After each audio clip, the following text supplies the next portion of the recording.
જય હિન્દ સ્ટુડન્ટ। હવે જો ધોરણ 7 ની અંદર આપણે 11 નું ચેપ્ટર જોતા હતા પરિમિતિ અને ક્ષેત્રફળ। તો પરિમિતિ અને ક્ષેત્રફળની અંદર ધ્યાન રાખજો, આપણે આગળ ઘણા બધા દાખલા તમને શીખવાડી દીધા છે। જે હોમવર્ક તમને આપ્યું હતું એ નિયમિત તમારે પૂરું કરવાનું છે, બાકી કંઈ રહેવા દેવાનું નથી। જે રીતના મેં દાખલા તમને શીખવાડ્યા છે દાખલા સ્વાધ્યાય પોથીની અંદરથી બી તમારે સોલ્વ કરવાના છે।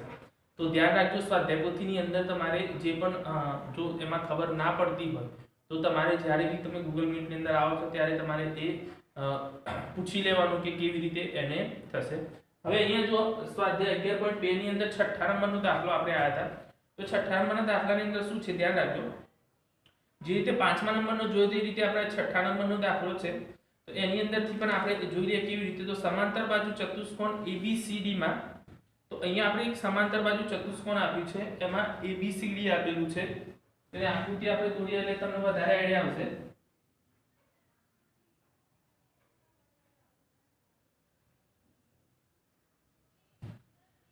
હવે એની અંદર ABCD A B C અને D, હવે એની અંદર આપણે M અને L આપેલો છે, તો ઊભો છે L છે અને આનો છે તે ઊભો એ M છે, બરાબર। એટલે એ શું છે તો ભેદ આપણને આપેલા છે। એની અંદર આપણને કીધું છે કે બંનેની ઊંચાઈ અનુક્રમે જે પણ આપી છે। હવે સમાંતર બાજુ ચતુષ્કોણનું ક્ષેત્રફળ અહીંયા આપી દીધેલું છે।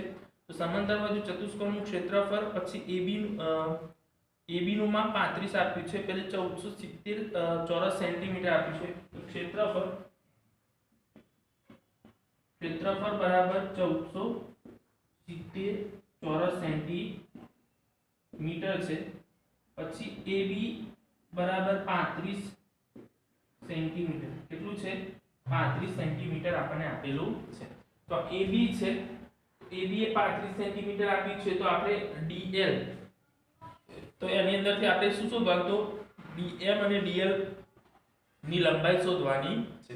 તો DL અને BM ની લંબાઈ આપણે શોધવી હોય તે શોધવા માટે આપણે શું કરીશું, તો જેનું જે પ્રમાણે માપ આપણને આપ્યું છે એ પ્રમાણે એનું માપ લખવાનું છે, અને એ માપને પ્રમાણે આપણે પછી AD બરાબર AB 35 સેન્ટીમીટર આપે અને AD બરાબર 49 આપ્યું છે। AD બરાબર 49 સેન્ટીમીટર। હવે જો તો આપણે સમાંતર બાજુ ચતુષ્કોણ જે છે, સમાંતર બાજુ એટલે ઉલટાઈને લખીશું, કેમ કે આપણને ક્ષેત્રફળ અહીંયા આપી દીધેલું છે। તો ક્ષેત્રફળ આપ્યું છે તો અહીંયા આપણે લખીએ છીએ અને તો એને જે બાજુ થશે તો પાયો એનો થશે AB ગુણ્યા વેધ એનો થશે DL બરાબર ABCD નું ક્ષેત્રફળ। હવે જો AB તો આપણને આપી દીધેલો છે 35 સેન્ટીમીટર, તો આપણે 35 સેન્ટીમીટર જે માપ આપણને આપ્યું હતું એ માપ એને લખી દીધું। તો એના પરથી આપણને જે માપ મળશે એ મળી જશે। તો 35 સેન્ટીમીટર લખ્યું આપણે, તો 35 ગુણ્યા અહીંયા લખીએ DL બરાબર અહીંયા લખીએ 1470। હવે 35 અહીંયા ગુણાકારમાં છે, આ સાઈડ આવશે તો ભાગાકાર, તો DL બરાબર 1470 ભાગ્યા કેટલા થઈ જશે 35। તો DL બરાબર આનો આપણે ભાગાકાર કરવાનો, તો ભાગાકાર કરશું એટલે આપણને એનો પણ જવાબ મળી જશે। તો જે આપણે શોધીએ છે તેની અંદર આપણને ખબર પડી જાય કે કેવી રીતે આપણે એને શોધી શકીએ। તો ચારે અહીંયાથી ભાગ ચલાવીએ છે, તો ચારે ભાગ ચલાવીએ તો એની અંદર આપણને ખબર પડી જશે કે કેવી રીતે આપણે લઈ શકીએ। તેનો ભાગાકાર કરીએ છે 1470 ભાગ્યા 35, 35 ચારે 100 અને 7 0 2 એટલે કેટલા આવશે 42। અહીંયા આવશે 42 સેન્ટીમીટર, કેટલા આવશે 42 સેન્ટીમીટર। તો આનો આપણે DL મળી ગયો। પછી આપણે બીજો એક શોધવાનો છે, એ કયો આપણને આપ્યો છે BM। તો BM આપણને આપ્યો છે, તો BM માટે AD નું માપ આપણે લેવું પડશે। તો AD જો B આપણે એને કીધું છે ABCD એની અંદર આપણને BM શોધવાનું છે। તો BM શોધવા માટે AD નું માપ, તો BM આપણને આ રીતે આપેલું છે, અહીંયાથી CM નથી આપ્યું, DM આવે। તેનું માપ આપણને આપેલું છે એમાં પણ એ જ રીતે આપણે લઈ લઈએ કે જેનું ક્ષેત્રફળ આપણને આપેલું હોય તેનો પાયો છે લઈએ AD ગુણ્યા BF બરાબર AB CD નું ક્ષેત્રફળ। હવે જો તો એની અંદર જે માપ આપણને આપ્યું છે તો AD નું માપ આપણને 49 આપ્યું છે ગુણ્યા BF નથી આપેલું બરાબર આનું ક્ષેત્રફળ તો 1470 આપેલું છે તો અહીંયા BF બરાબર 1470 ભાગ્યા 49। હવે 49 થી એનો આપણે ભાગાકાર કરવાનો છે તો જે સંખ્યા આપણે લઈએ છે તો એની અંદર જોઈએ તો કેવી રીતે આપણે ભાગાકાર કરી શકીએ તો 49 ગુણ્યા 3 થશે એટલે 30 થઈ જશે તો BF બરાબર 30 સેન્ટીમીટર કેટલા આવશે 30 સેન્ટીમીટર। તો આ રીતે આપણે એને દાખલા નંબર જે 6 છે એને આ રીતે ગણી શકાય છે। પછી જો 7મા નંબરનો દાખલો તો એની અંદર આપણને શું આપ્યું છે તો ત્રિકોણ આપ્યું છે તો ત્રિકોણની અંદર આપણે જોઈએ કે કયું માપ કેવી રીતે લઈ શકાય છે તો ત્રિકોણ ABC માં એક કાટખૂણો છે। હવે એક કાટખૂણો હોય તો એની અંદર આપણે ખબર પડે કે એક કાટખૂણો હોય તો શું થાય તો એક કાટખૂણાની અંદરથી આપણને એની અંદર કાટકોણ ત્રિકોણ મળે છે તો કાટકોણ ત્રિકોણ તો જે A વાળો જે ખૂણો છે એ આપણે એને લંબ AC જે લંબ છે AC જે બાજુ છે એને આપણે લંબ લઈ શકીએ એટલે કે એનો વેધ પણ ગણી શકાય તેમાં AB બરાબર AC બરાબર 7.5 સેન્ટીમીટર છે અને BC બરાબર 9 સેન્ટીમીટર છે તો એનું જે માપ આપણને આપ્યું છે એ માપ આપણે જોઈએ તો કાટકોણ ત્રિકોણ AD અને BC ને લંબ છે જે ખૂણો છે એ લંબ આપણને આપેલો છે તો આકૃતિ અહીં આ રીતે થાય છે આકૃતિ આપણી આ રીતે થશે મેં સીધી આકૃતિ દોરી આની અંદર આપણે ક્રોસ આપી છે અહીંયા આપણને A B અને C આ રીતનું માપ આપણને આપેલું છે એની અંદર એક લંબ પણ આપણને આપેલો છે એ લંબ આ રીતે D ને લંબ લઈએ આપણે આ શું છે D આપણને આપેલો છે એની અંદર માપ કયા છે તો AB બરાબર 5 AB બરાબર 5 સેન્ટીમીટર પછી એની અંદર બીજું જોઈએ BC બરાબર 13 સેન્ટીમીટર BC બરાબર 13 સેન્ટીમીટર અને ત્રીજું માપ આપ્યું છે AC બરાબર 12 સેન્ટીમીટર AC બરાબર 12 સેમી। હવે અહીંયા જે આપણને આપ્યું છે તો કયું માપ આપેલું છે તો અહીંયા ત્રિકોણ ABC નું ક્ષેત્રફળ શોધવાનું છે તો ABC નું ક્ષેત્રફળ શોધીએ તો એની અંદર જો ABC નું માપ આપણે લેવું હોય તો કયું માપ આપણે લઈ શકીએ છે તો ABC ના માપની અંદર જે માપ આપણને આપ્યું છે BC નું માપ જે છે એ BC નું માપ એની અંદર લેવાનું આપણે છે નહીં AB એનો પાયો છે અને વેધ એનો AC એનો વેધ છે એટલે અહીંયા આપણે લખીશું ત્રિકોણ ABC નું ક્ષેત્રફળ બરાબર શું આવશે 1/2 ગુણ્યા AB ગુણ્યા AC AB ગુણ્યા AC એ માપ આપણે લેવાનું છે કે એનો પાયો છે અને આ એનો વેધ છે। હવે 1/2 ગુણ્યા અહીંયા આપ્યું છે 5 ગુણ્યા 12 તો 12 નો છેદ છે 6 અને 6 5 30 તો 30 સેન્ટી ચોરસ સેન્ટીમીટર તો 30 ચોરસ સેન્ટીમીટર થઈ ગયું। હવે આપણે બીજું એક આપણને કીધું છે AD નું કીધું છે તો AD નું આપણે શોધવું છે તો AD નું કેવી રીતે શોધી શકાય છે તો એ આપણે AD ની લંબાઈ પણ શોધવાની છે। હવે AD ની લંબાઈ શોધવી છે તો એનું પણ સૂત્ર આપણે સૂત્ર ઉલટાઈને લખીએ છીએ અહીંયા 1/2 ગુણ્યા હવે AD ની અંદરથી આપણે વેધ તેનો પાયો કયો થશે તો BC એનો પાયો થશે BC ગુણ્યા વેધ એનો AD થશે બરાબર ત્રિકોણ ABC નું ક્ષેત્રફળ અહીંયા આપણે ત્રિકોણ ABC નું ક્ષેત્રફળ લખી દીધું 1/2 ગુણ્યા BC નું માપ કેટલું છે 13 ગુણ્યા AD બરાબર આનો જવાબ કેટલો આવે છે 30 ચોરસ નું ABC નું ક્ષેત્રફળ કેટલું થશે 30 સેન્ટીમીટર આપણને આપેલું છે તો આપણે ત્યાં 30 લખી દીધું માપ એ પ્રમાણે જે પ્રમાણે આપણને આપેલું તે પ્રમાણે। હવે જો તો આને આપણે શું કરીશું તો જે પોઈન્ટ કે આપણે એનો ભાગાકાર કરવો છે એટલે એની અંદર આપણને ખબર પડી જશે કે જે માપ આપણને મળે છે એ કેટલું અને કેવી રીતે લઈ શકાય છે। તો એની અંદર જો તો આપણે બે ક્યાં છે ભાગાકારમાં, આ સાઈડ આવશે તો ગુણાકારમાં, 13 ક્યાં જતા રહેશે ભાગાકારમાં, એટલે અહીંયા આવશે AB બરાબર 30 ગુણ્યા 2 છેદમાં 13, તો 30 નું 60 ભાગ્યા ચોરસ સેન્ટીમીટર, આને ચોરસ સેન્ટીમીટર આ રીતે પણ જવાબ આવે। જો આનો ભાગાકાર કરીએ છે તો એના પોઈન્ટમાં આપણે એને લખી શકીએ, તો પોઈન્ટમાં લેવો તો પોઈન્ટમાં પણ કરી શકાય છે અને આ રીતે લેવો હોય તો આ રીતે પણ એને કરી શકાય છે, બરાબર। તો આ છે પરિમિતિ અને ક્ષેત્રફળની અંદર જે આપણને આપ્યા છે। 8મા નંબરનો જે દાખલો છે એ તમારે જાતે કરવાનો છે, જે રીતે 7મા નંબરનો છે એ રીતે જ આપણે 8મા નંબરનો દાખલો છે, તો એને તમારે જાતે કરી દેવાનો છે, બરાબર।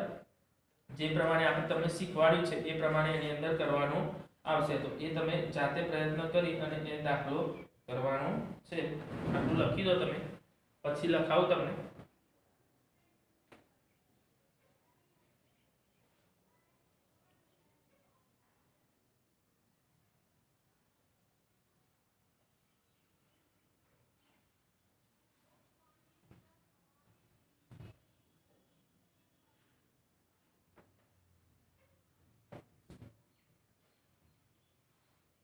ધ્યાન રાખજો, શાંતિથી આકૃતિ જે દોરવાની હોય વ્યવસ્થિત દોરવાની છે ને, અને આકૃતિ પ્રમાણે એને લખાવવું જોઈએ, જે પ્રમાણે મેં તમને કરાવ્યું છે એ પ્રમાણે।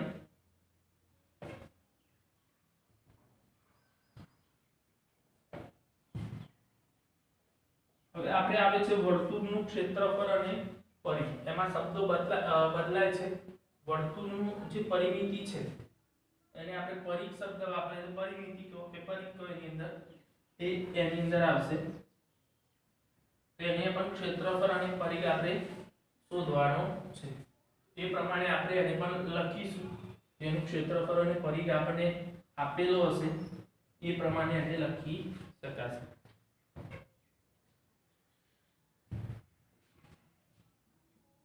હવે બીજો પોઈન્ટ છે આપણો વર્તુળ, તો વર્તુળની અંદર આપણે જોઈએ તો કેવી રીતે, તો અહીંયા આપણે એક આ વર્તુળ દોર્યું છે, તો આ એનું શું કહેવાશે કેન્દ્ર કહેવાશે, તો આ વર્તુળની અંદરથી અહીંયા આપણે એનું કેન્દ્ર લખીએ છે, કેન્દ્રથી વર્તુળ પર સુધીનું બિંદુ, આ બે બંને દાખલા કે કેન્દ્ર A છે ને આ B છે, તો આને શું કહેવાશે તો એ છે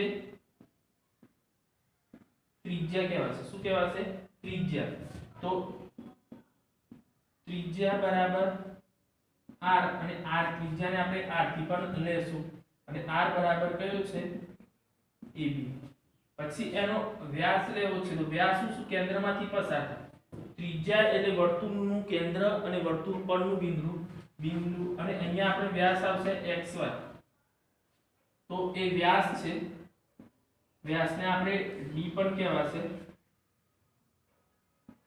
બરાબર વ્યાસ આમાં કયો છે xy। વ્યાસ હંમેશા કેન્દ્રમાંથી જ પસાર થાય, શું થાય વ્યાસ હંમેશા કેન્દ્રમાંથી જ પસાર થશે, તો ત્રિજ્યા અને વ્યાસ વચ્ચે સંબંધ શું છે, તો વ્યાસ કરતા ત્રિજ્યા કેવી હોય અડધી હોય, વ્યાસ કરતા ત્રિજ્યા કેવી હોય અડધી। તો પહેલા આપણે વ્યાસ અને ત્રિજ્યા વિશે ખબર હશે તો આપણે એનું ક્ષેત્રફળ અને એની પરિમિતિ એટલે કે પરિઘ એનો શોધી શકાય છે। તો આ વ્યાસ અને ત્રિજ્યા પરથી આપણે એને શોધવાનું છે, કેવી રીતે, તો જો વ્યાસ કરતા ત્રિજ્યા કેવી હોય અડધી હોય છે, તો વ્યાસ કરતા ત્રિજ્યા કેવી હોય અડધી હોય છે, અને ત્રિજ્યા કરતા વ્યાસ કેવો હોય બમણો હોય, તો ત્રિજ્યા કરતા વ્યાસ કેવો હોય બમણો હોય છે, તો એ બંનેનું સૂત્ર છે વ્યાસ અને ત્રિજ્યા શોધવા માટેનું, તો વ્યાસ શોધવા માટે જો વ્યાસ બરાબર ત્રિજ્યા ગુણ્યા 2, બરાબર। આ સૂત્રને બીજી રીતે આપણે લખો તો d બરાબર r ગુણ્યા 2 અથવા 2r પણ લખી શકીએ, અને ત્રિજ્યાનું લખો તો ત્રિજ્યા બરાબર વ્યાસ ભાગ્યા 2, અને r બરાબર d ભાગ્યા 2, આ રીતે એનું માપ આપણને જે આપ્યું છે એ પ્રમાણે એને લઈ શકાય છે।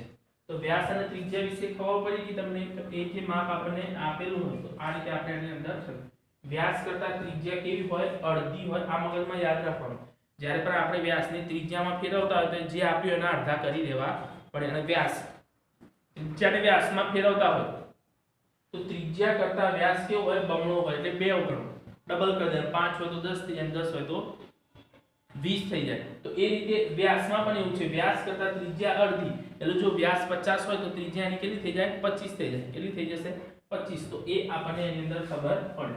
એના પરથી આપણે શોધવાનો છે વર્તુળનો પરિઘ।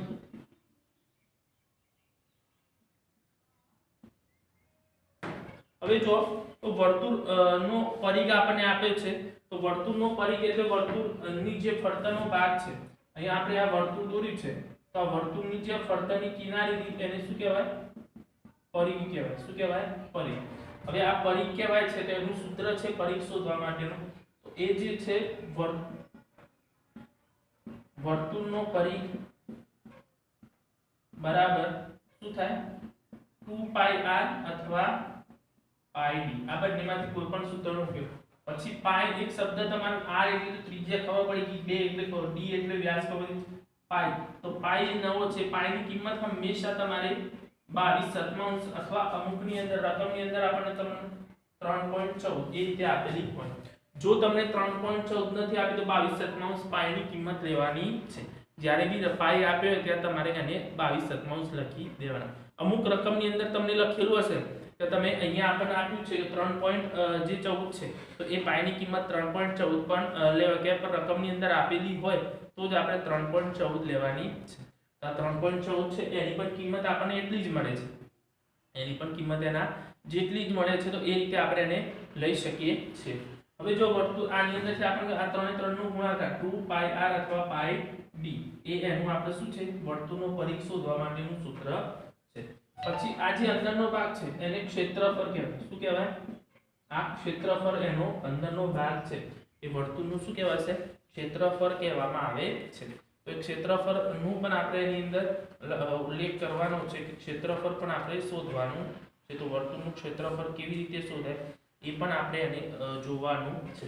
તો વર્તુળનો પરિઘ છે એ રીતે વર્તુળનું ક્ષેત્રફળ તો વર્તુળનું ક્ષેત્રફળ એનું સૂત્ર છે πr²।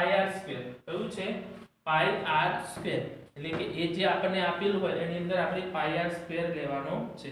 જે પણ આપણને માપ આપ્યું હોય તો માપને આધારે એને સ્ક્વેર લઈ અને પછી એનું આપણે વર્તુળનું ક્ષેત્રફળ શોધી શકાય છે। તો ધ્યાન રાખજો મેં તમને કીધું એ પ્રમાણે કે જે વર્તુળની અંદર આટલા સૂત્રો વર્તુળનો પરિઘ જે છે એ વર્તુળનો પરિઘ પછી વર્તુળનું ક્ષેત્રફળ આ બે સૂત્રો પછી બીજા બે આ સૂત્ર આપણે ત્રિજ્યા તો વ્યાસ આ બે એક સેમ જ છે પણ આપણે અહીંયા ત્રિજ્યા લખ્યું છે ત્રિજ્યાની જગ્યાએ અહીંયા r લખ્યું d ની જગ્યાએ વ્યાસની જગ્યાએ d લખ્યું છે। તો આ પોઈન્ટ થી તમને ખબર પડી જશે એટલે તમે સરળતાથી એને લખી શકાય છે। તો આ પ્રમાણે આપણે સ્વાધ્યાય 11.3 ના જે દાખલા છે એ વર્તુળના વિશે આવશે વર્તુળનો પરિઘ અને ક્ષેત્રફળ વિશે આવશે। ધ્યાન રાખવાનું આમાં બે સૂત્રો મેં તમને લખાયા છે। જ્યારે આપણે રકમની અંદર r એટલે કે ત્રિજ્યા આપેલી હોય ત્યારે 2πr નો ઉપયોગ કરવાનો છે। શાનો કરવાનો છે 2πr નો ઉપયોગ કરવાનો છે। અને જો રકમમાં d આપ્યો છે એટલે કે વ્યાસ આપ્યો છે તો વ્યાસ આપેલો હોય ત્યારે તમારે વર્તુળની πd નો ઉપયોગ કરવાનો। શાનો ઉપયોગ કરવાનો છે πd નો ઉપયોગ કરવાનો છે। બાકી બધું આપણે સેમ જે પદ્ધતિથી કરીએ એ પદ્ધતિથી કરવાનું છે। તો ધ્યાન રાખવાનું જે પ્રમાણે આપ્યું છે આ જે સૂત્રો છે એ સૂત્રો તમારે 5 વખત લખવાના છે। એ 5 વખત લખી દેજો એની અંદર તમને ખબર પડશે કેવી રીતે આપણે એને લખી શકાય છે કેવી રીતે આપણને આપેલું છે। હવે જો સ્વાધ્યાય 11.3 જોઈએ તો એની અંદર તમને ખબર પડશે કેવી રીતે આપણે ગણવાનું છે। તો સ્વાધ્યાય 11.3 સ્વાધ્યાય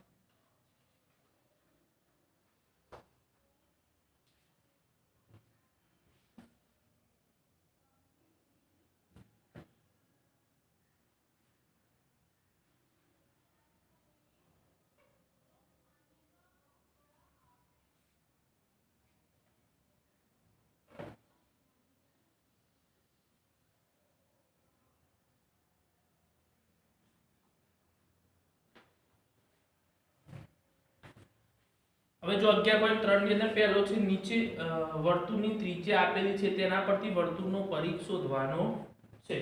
એટલે ત્રિજ્યાનું માપ આપ્યું છે તો એના પરથી વર્તુળનો આપણે પરિઘ શોધવાનો છે. તો કેવી રીતે શોધી શકાય? તો સ્વાધ્યાયની અંદર દાખલા નંબર 1 છે એમાં પહેલું આપણને આપ્યું છે a બરાબર 14 સેન્ટીમીટર, r બરાબર 14 સેન્ટીમીટર. હવે આનો પરિઘ શોધવાનો છે તો આપણે સૂત્ર લખીએ વર્તુળનો પરિઘ બરાબર r આપ્યો છે એટલે કેટલો આવશે 2 પાઈ r. પાઈ ની કિંમત તો અહીંયા આપણે કૌંસમાં લખી છે કે 22/7 લેવાની છે. કઈ લેવાની છે?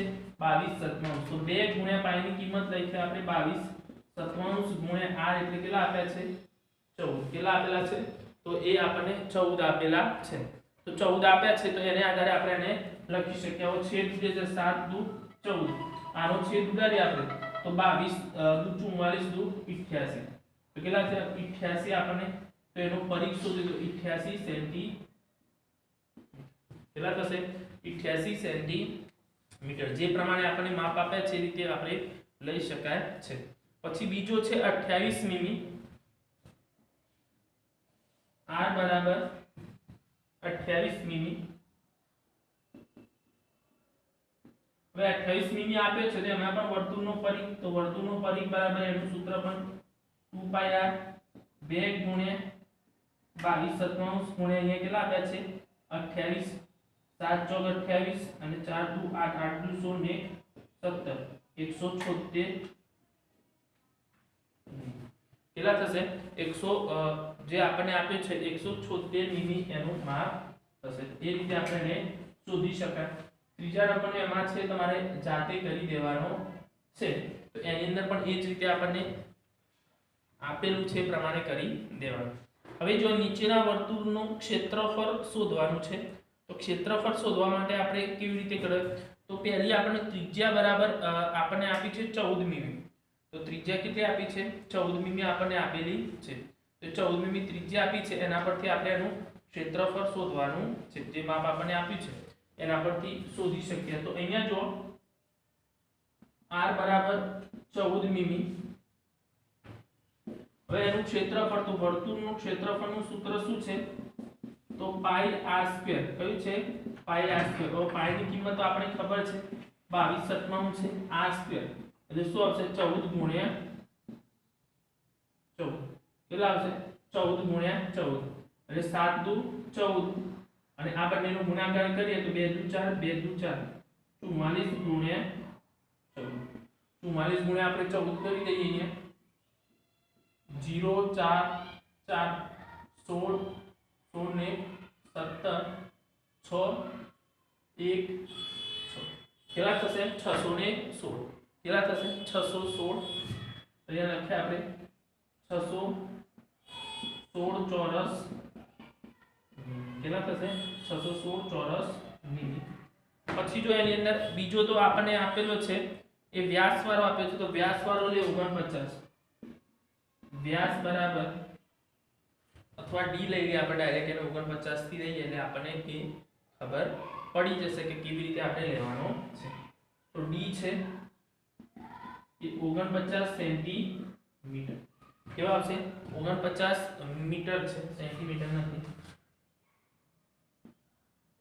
હવે જો હવે અહીંયા વ્યાસ આપ્યો છે તો તમને ખબર હશે કે વ્યાસ વર્તુળના ક્ષેત્રફળની અંદર એક જ સૂત્ર છે. વ્યાસ વાળું કોઈ સૂત્ર છે નહીં. એટલે વ્યાસ વાળું સૂત્ર આપણને આપેલું નથી તો આપણે એને લઈ શકીએ નહીં. તો વ્યાસને શું કરવું પડે? ત્રિજ્યામાં રૂપાંતર કરવું. તો ત્રિજ્યા બરાબર શું થશે? વ્યાસને 49/2. કેવા પડે? 49/2. એટલે આપણને જે જવાબ મળે તો 49/2 આપણે એને રવા દઈએ તો 49 મીટર થશે. આનો પોઈન્ટમાં જવાબ લઈ શકીએ પણ આપણે લેવો નથી. હવે આપણે લખ્યો વર્તુળનું ક્ષેત્રફળ બરાબર શું આવશે? પાઈ r સ્ક્વેર.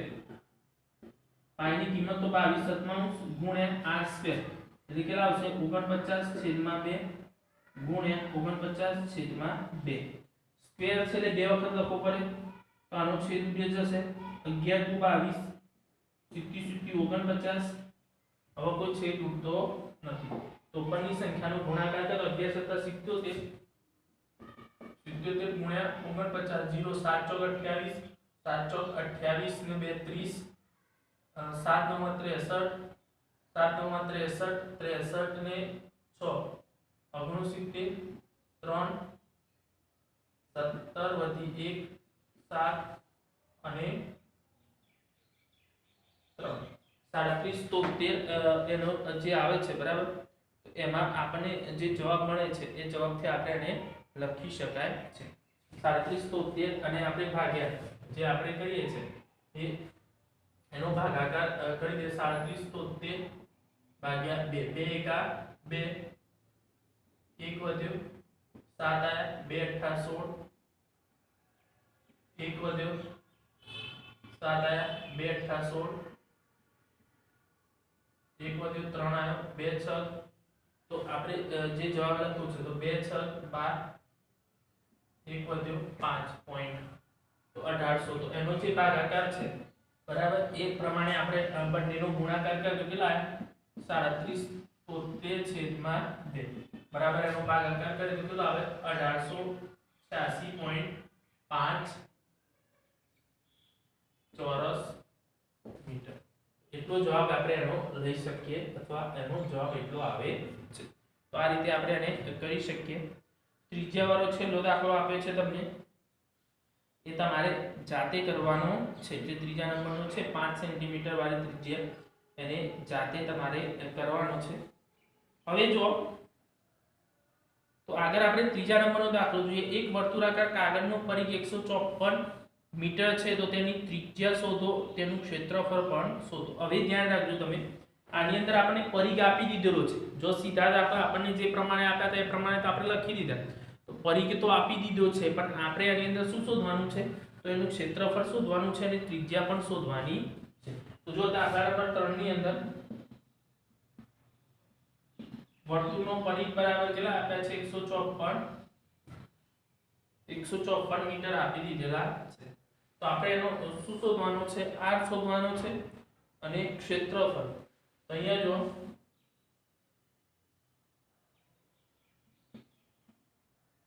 ત્રિજ્યા આપણે શોધવી છે તો એનું સૂત્ર તો ઉલટાઈને લખીશું આપણે કઈ લખીશું 2πr બરાબર વર્તુળનો પરિઘ કેમ કે વર્તુળનો પરિઘ આપી દીધો છે એટલે આપણે એને પાછળ લખી દઈશું 2 ગુણ્યા 22 r બરાબર વર્તુળનો પરિઘ કેટલો છે 154 હવે જો આની અંદર કોઈ છેદ કે એવું કંઈ ઉડતું નથી તો આપણે અહીંયા r બરાબર કેટલા લખીશું 154 પછી આ ભાગાકારમાંથી ગુણાકારમાં જતા રહેશે અને આ બંને ભાગાકારની અંદર આવી જશે તો એને આપણે ભાગાકારની અંદર લખી દીધું હવે આપણે શું કરવાનું છેદ ઉડાડવાનો શું કરવાનું એનો છેદ ઉડાડી અને પછી આપણે એની અંદર જવાબ લખવાનો છે તો એનું ક્ષેત્રફળ પણ શોધી શકીએ છે અને આપણને જે માપ આપ્યું હોય એ માપ પણ એનું આપણે શોધી શકાય છે તો ક્ષેત્રફળ શોધીએ આપણે તો એની અંદર ખબર પડી જશે કે કેવું અને કેવી રીતે લઈ શકાય છે હવે જો આની અંદર છેદ 2 ઉડી જશે તો 2 ઉડશે તો કેટલા થશે તો 54 એટલે કેટલા 27 અને અહીંયા 100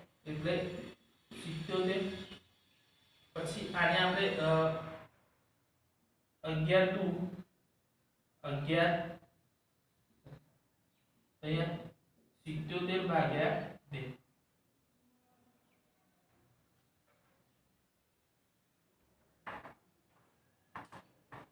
પછી આપણને જે જવાબ મળે છે બરાબર એ જવાબથી આપણે એને લખી દેવાનો કે એ જવાબ આપણને આ રીતે મળે છે જે સંખ્યા મળે છે એ જવાબ આપણને મળે છે કે નહીં એ પ્રમાણે આપણે એનો જે છેદ ઉડાડવાનો છે છેદ પણ ઉડાડી દઈએ આપણે અને એ જવાબ આપણને આપેલ છે એ પ્રમાણે એને લખી શકાય છે તો એ પ્રમાણે તેનો જવાબ આપણે લખવાનો છે કે જે માપ આપણને મળ્યું હોય એ માપની અંદરથી આપણને ખબર પડી જાય કે એ વ્યાસ છે કે ત્રિજ્યા અથવા એ માપને આધારે પણ આપણે એને શોધી શકીએ છીએ અને લખી પણ શકાય છે તે લખી અને શોધી શકીએ એટલે આપણે એમાં ખબર પડી જાય કે કેવી રીતે આપણે લખી શકાય અને કેવી રીતે આપણને આપેલું છે તો આનો છેદ આપણે ઉડાડ્યો છે તો છેદ ઉડાડીએ એટલે આની અંદરથી ખબર પડે 11 અને અહીંયા આવે છે 7 સીધી 49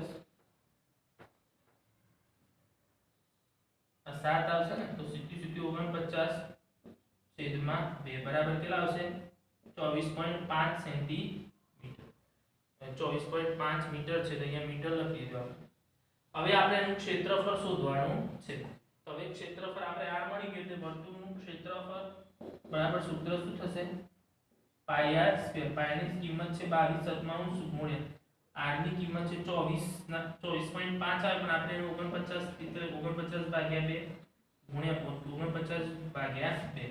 તો અહીંયા આપણે આવી જશે 11 દુ 22 77 ગુણ્યા 49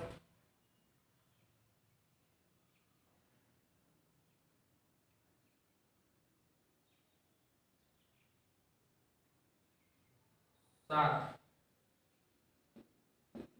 ગુણ્યા 49 ભાગ્યા 2 એટલે કે 77 ગુણ્યા 49 કરીશું તો આપણને આ જ જવાબ મળશે. આ જે જવાબ આપણને આપેલો છે એ જ પ્રમાણે આપણે એને જો ગુણાકાર કરીએ 0 7 ચોક 28 7 ચોક 28 ને 30 એ જવાબ આપણને મળી જશે. કેટલો છે 3773/2. એ પ્રમાણે આપણે એને લખી શકાય. તો કેટલું આવશે એમાં 1886.5 ચોરસ મીટર. એનો જવાબ પણ એ રીતે આપણે લખી શકીશું. તો આ રીતે એને લખવાનું છે. તો ધ્યાન રાખજો એની અંદર જે પ્રમાણે આપણને આપ્યું છે એ પ્રમાણે લખવાનું છે અને એ પ્રમાણે દાખલાની અંદર અલગ અલગ રીતના ઘણા બધા દાખલા આપણને આપેલા છે. તો એ રીતના દાખલા આપણે ગણવા પડશે. આટલું લખો તમે, પછી આગળ તમને શીખવાડું છે.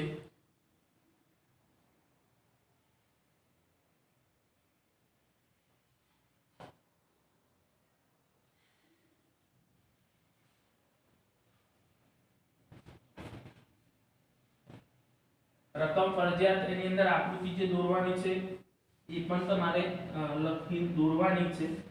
ધ્યાનથી શાંતિથી દોરજો તમે આકૃતિ. રકમની અંદર ભૂલ ના થાય. જો ભૂલ થશે તો જવાબ ખોટો આવશે.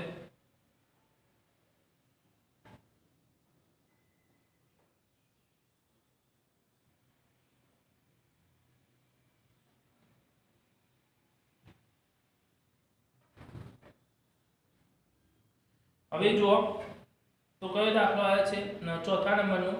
એક માળી તો એક માળી 21 મીટર વ્યાસવાળી બાગની ફરતેથી બંધ કરવા માંગે છે. બાગને ફરતેથી એટલે શું આવ્યું પરિઘ આવ્યો તો વ્યાસ છે 21 મીટર. જો તેને દોરડાને બાગ ફરતે 2 વાર ફેરવવા માંગતો હોય તો દોરડાની લંબાઈ શોધો અને જો દોરડાની કિંમત 1 મીટરના 4 રૂપિયા હોય તો જરૂરી દોરડાની કિંમત પણ શોધો. પાઈ બરાબર 22/7 લેવાનું છે. એક માળી 21 મીટર વ્યાસ. હવે જો દાખલા નંબર 4 d બરાબર 21 મીટર ફરતે છે એટલે વર્તુળનો પરિઘ આપણે શોધવાનો છે. વર્તુળનો પરિઘ પહેલા આપણે શોધી દઈએ. તો વર્તુળનો પરિઘ બરાબર શું થશે તો પાઈ d સૂત્ર લઈએ આપણે. કયું લઈએ પાઈ d. કેમ કે આમાં d આપે છે એટલે આપણે ડાયરેક્ટ એને લખી શકીએ. તો એની 22/7 ગુણ્યા d કેટલો છે 21 7 તરી 21 3 દુ 6 3 દુ 6 66 મીટર આવશે. હવે એ બે આટા ફરે છે. કેટલા છે અહીંયા એને આપણને કીધું છે દોરડાને બાગને 2 વાર ફેરવવા. તો અહીંયા 2 આટા બરાબર શું આવશે 66 ગુણ્યા 2 બરાબર કેટલા થાય 6 દુ 12 6 દુ 12 ને 1 132 મીટર. કેટલો આવશે 132 મીટર. હવે 132 આવે પછી એની કિંમત શોધીએ. તો કિંમત આપણે કેટલી થાય છે તો આની અંદર આપણને શું કીધું છે તો કિંમતની અંદર આપણને આપેલું છે કે દોરડાને 4 રૂપિયા 1 મીટરના 4 રૂપિયા આપણે લેવાના છે. 1 મીટરના આપણે 4 રૂપિયા લે તો 1 મીટર બરાબર રૂપિયા 4 માટે કેટલા આવશે 132 મીટર બરાબર કેટલા તો ક્રોસ ગુણાકાર 132 ગુણ્યા 4 કરીએ આપણે. એનો જવાબ મળશે 4 દુ 8 4 તરી 12 નો બગડો વધી 1 4 એકા 4 ને 5 કેટલા આવશે તો એની અંદર એ જે માપ છે એ માપને આધારે એ ફરે છે તો 528 રૂપિયા. કેટલા આવશે 528 રૂપિયા. તો આ રીતે આપણે આને શોધી શકાય છે. ચોથા નંબરનો જો 4 સેમી ત્રિજ્યાવાળા વર્તુળાકાર કાગળમાંથી 3 સેમી ત્રિજ્યાવાળો વર્તુળાકાર કાગળ દૂર કરવામાં આવે તો બાકીના કાગળનું ક્ષેત્રફળ શોધવાનું છે. એમાં પાઈની કિંમત આપણને 3.14 આપેલી છે. ધ્યાન રાખજો. તો એની અંદર બે વર્તુળ આપણને આપેલા છે. એ એ બે વર્તુળને આધારે આપણે એને શોધવાનું છે કે કેવી રીતે શોધી શકાય અને કેવી રીતે આપણને આપેલું છે. તો બહારનું ને અંદરનું વર્તુળ બે આપણે એની અંદર લઈએ છે. તો અંદર જે બહારનું વર્તુળ છે એની ત્રિજ્યા છે 4 સેન્ટીમીટર અને અંદરનું છે એની ત્રિજ્યા 3 સેમી ત્રિજ્યાવાળા વર્તુળાકાર કાગળ દૂર કરવામાં આવે છે. તો બાકીના કાગળનું ક્ષેત્રફળ શોધો. તો બહારના વર્તુળનું માપ, તો આપણે બે વસ્તુ એની અંદર લેવાની છે. બહારનું વર્તુળ, બહારના વર્તુળની ત્રિજ્યા બરાબર કેટલી આવશે 4 સેન્ટીમીટર. પછી આવશે અંદરના વર્તુળની ત્રિજ્યા બરાબર કેટલી આવશે 3 સેન્ટીમીટર અને પાઈની કિંમત આપણને આપી છે 3.14. એટલે આપી છે 3.14. હવે આપણે શું કરવાનું, બાકીના ભાગનું શોધવાનું છે. તો બાકીના ભાગનું અહીંયા શું કીધું, તો જે બાકીના કાગળનું ક્ષેત્રફળ આપણે શોધીએ. તો બાકીના કાગળનું ક્ષેત્રફળ લઈએ છીએ આપણે, તો એની અંદર કે અહીંયા આપણે લખી દઈએ બાકીના કાગળનું ક્ષેત્રફળ બરાબર કયું આવશે, તો બહારના ભાગનું વર્તુળનો પરિઘ, બહારના વર્તુળનું ક્ષેત્રફળ માઈનસ અંદરના ભાગના વર્તુળનું ક્ષેત્રફળ. હવે જો બહારની અંદર આપણે ત્રિજ્યા, તો એનું સૂત્ર તો આપણને બંનેની અંદર ખબર જ છે કયું આવશે પાઈ r² માઈનસ અહીંયા પણ પાઈ r² વાળું સૂત્ર આપણે લેવાનું છે. હવે પાઈની અહીંયા કિંમત કેટલી આપી છે, તો 3.14. તો 3.14 આપણને આપ્યા છે ગુણ્યા r². તો એ અંદરથી આપણે લઈએ કે બહારનું કેટલું આપ્યું છે r² એટલે 4 ગુણ્યા 4. આ રીતે આપણે આપેલું છે જે માપ. પછી માઈનસ આની અંદર પણ એ જ રીતે લેવાનું છે. તો 3.14 પછી r આપણને કેટલું આપે છે 3 ગુણ્યા. હવે આની અંદર 3 નો આપણે ગુણાકાર કરી દઈએ છીએ એટલે કે આપણને જે જવાબ આવે છે એની અંદરથી આપણે ખબર 3.14 આપ્યું છે એટલે 22/7 જે આપણે ભાગાકાર કરીએ તો એનો જવાબ કેટલો મળશે 22/7 મળે છે. તો આની અંદર આ 3 નો ગુણાકાર કરી દેવાનો અને આની અંદર આ 3 નો, તો બાકીનું આપણને મળી જશે. તો આ 3 નો ગુણાકાર કરીએ તો જો અહીંયા આપણે ગુણાકાર કરીએ છીએ તો 16 જે આવશે અહીંયા 314 ગુણ્યા 16 કરી દઈએ 0 4 1 3 4 6 એકા 6 અને 2 8 6 તરી 18. તો 4 2 10 1 5 કેટલા આવશે, તો 5024. તો એની અંદર આપણે ખબર પડે જે જવાબ આવે છે એની અંદરથી આપણે કઈ સંખ્યા લે તો 5024 અને બે અંકી પોઈન્ટ મૂકે એટલે 50 પોઈન્ટ કેટલા આવશે 24. કેટલા આવશે 50.24. તો આની રીતે ગુણાકાર કરી દે તો 3, તો 3 તરી 9. તો આનો 9 વડે ગુણાકાર કરે તો 9 ચોક 36, 9 એકા 9, 9 ને 3 12 અને 9 તરી 27, 27 ને 1 28.